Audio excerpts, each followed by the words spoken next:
Now I request Rajeshwari ma'am to kindly introduce our esteemed chief guest, Dr. Sudha Kamath to the gathering. Once again, it is my great pleasure to welcome our chief guest, Dr. Sudha Kamath, who has graciously joined us for the N.B.N graduation and 8th annual day celebrations. Please give a round of applause. For those who may not be familiar with Dr. Sudha Kamath, she has completed her MBBS followed by an MS in General Surgery and finally her MCH, a super specialty qualification in India. This is her third year postgraduate degree that represents the highest level of training for plastic surgeons, including repairing congenital lips defects, burn management and cosmetic procedures. She has served at ESI Hospital, Rajaji Nagar, Bangalore before her retirement.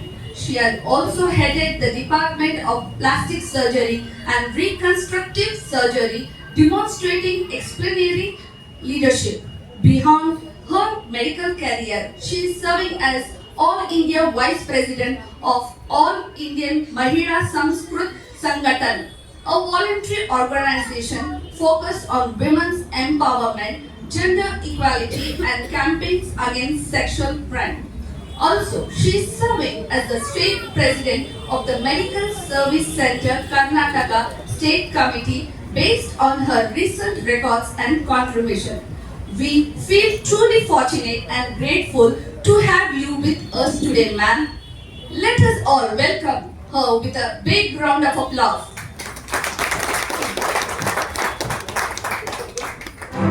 Ma'am, I kindly request you to accept this token of love from our end.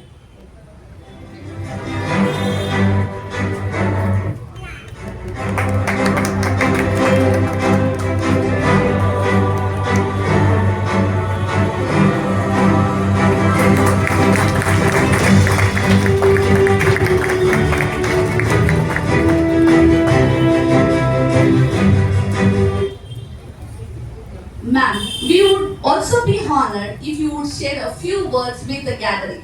Thank you. ಇಲ್ಲಿ ಈ annual ಡೇಗೆ ಸೇರುವಂತಹ ವೇದಿಕೆ ಮೇಲಿರುವ ಗಣ್ಯರು, ಶಿಕ್ಷಕರು, ಮಕ್ಕಳು ಮತ್ತೆ staff ಎಲ್ರಿಗೂ ನಮಸ್ಕಾರ. Children are waiting to exhibit their talent, so they are eagerly waiting, so I should not take much time, but I have few words to share with you all. It's very nice to see the children excelling in some of their hobbies or some of their talents. So here I would like to say that we come across two kinds of parents. One is they're so much worried about the academic career of the children, so they push them all the time, morning to evening in the school and later tuition. So somewhere they should become doctors, engineers or lawyers, some profession where they'll get prestige and money both. And finally maybe go abroad, America, England. I've seen from our childhood that was the intention. So finally many of them they don't come back. So the parents here, many times we feel in India, particularly cities, they have become old age homes. Parents are pushed into old age homes. So because that's where the children are trained. So that is one category. Another category, they want the children to excel in everything, all talent, whether it's music, dance or everything. So they want to push them. So morning till evening, different training, academic and later, and now there is social media, there is TV. So somewhere this shows they want the children to shine. So push them. And even social media, reels. So everybody is very happy the children are doing. But what's happening to the children? They may be interested, they may not be interested. They're pushed into it. So they're stressed out. So one thing, they may develop total aversion towards all this and going for depression, or they may feel that they're so great, they have won so many prizes and they're excelling. So it goes to their head.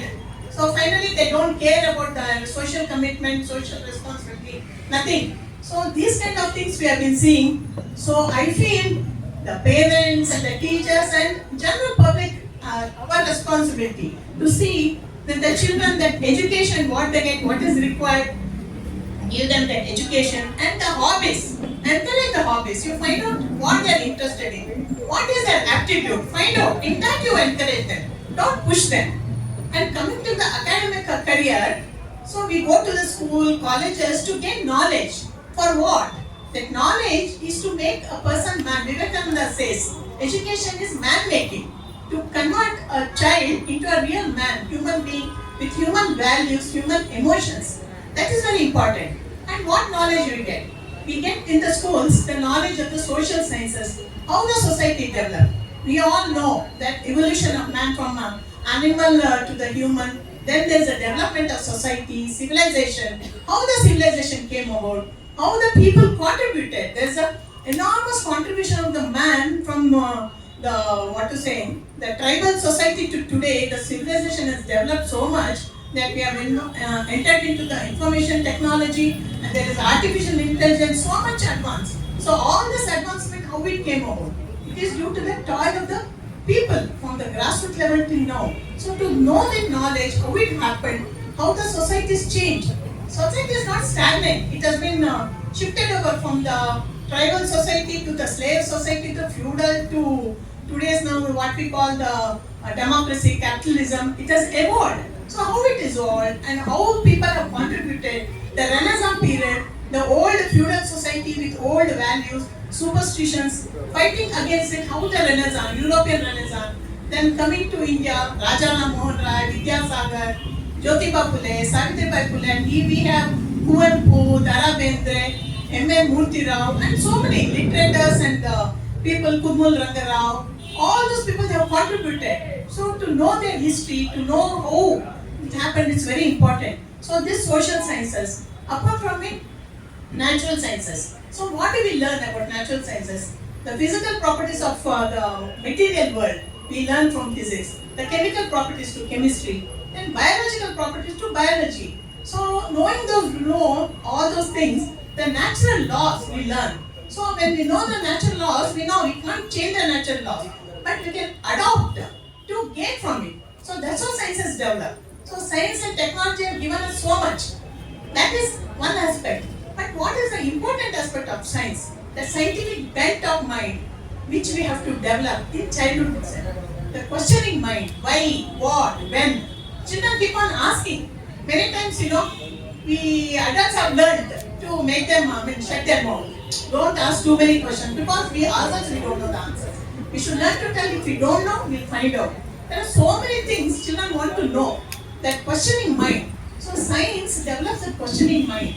Everything has a cause and there is an effect. So how things happen. So that we have to encourage in the children instead of shutting them up. That scientific temper. So it is not just for to know about nature. Even in our life, when we face questions, why these problems have come? How to solve this problem? Unless we train the children, and when they come into adulthood, especially during adolescence, when there's so much of hormonal changes in the body and the whole thing is in a turmoil, there is a sort of what we call a generation gap between the elders and the children, because they want to rush, because of the hormone rush they want to rush, but we are trying to pull them back. So, and old views, we hold old views and try to suppress them, but they want to jump. So there is a gap. To build that gap, to understand them, to understand their questions, to understand now, because of there's so much of information technology, this thing, everything is available. Just a click of the mouse, in the mobile, in the social media, so many things. So what is true, what is fake, what is required, they do not know. We need to guide them. So this is very important to develop a scientific temperament. And talking about the mobile addiction, now it has become a severe, almost a crisis in society. The children getting addicted to mobile, and this we ourselves have pushed them into. First of all, during COVID period, there was no choice, we pushed them.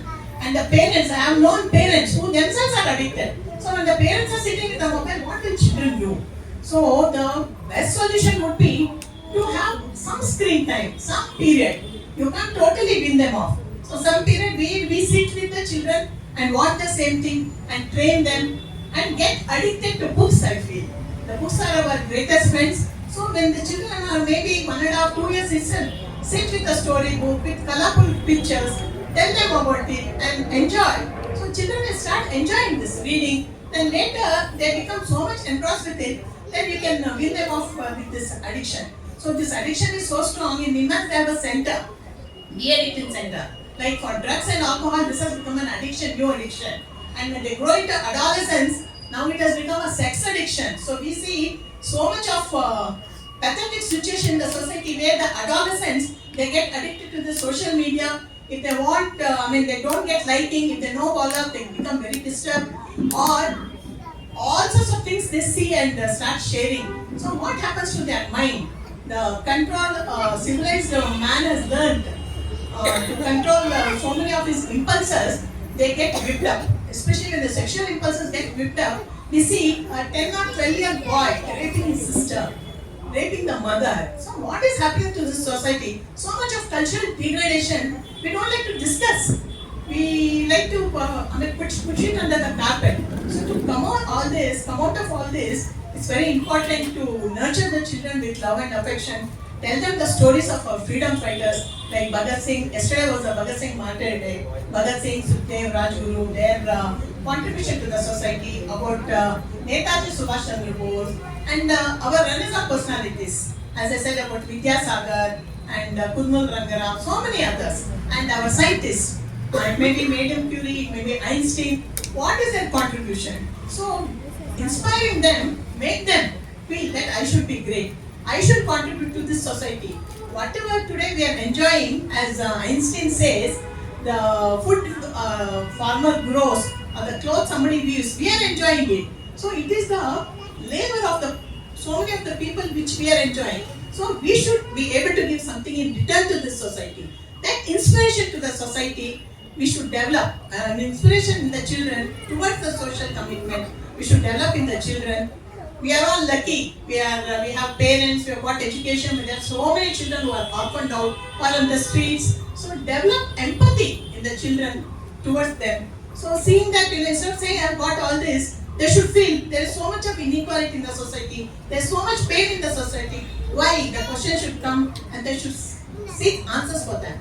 In this way, probably I feel we'll be able to make our children free from all the muck and the dirt which is there in the society, get them out of it and develop them into real, true citizens about whom we are proud of. Not saying that my child is in America and England and where are you? So not this way. I'm not saying nobody should go. But still, the commitment to our people, from where we have got our education, that commitment if they feel, even if they go, they'll come back. So these few words I like to share with you, and I thank the organizers and the administrators of this call for giving from school for giving me this opportunity to talk to you and listening. Thanking you. I conclude. Thank you so much.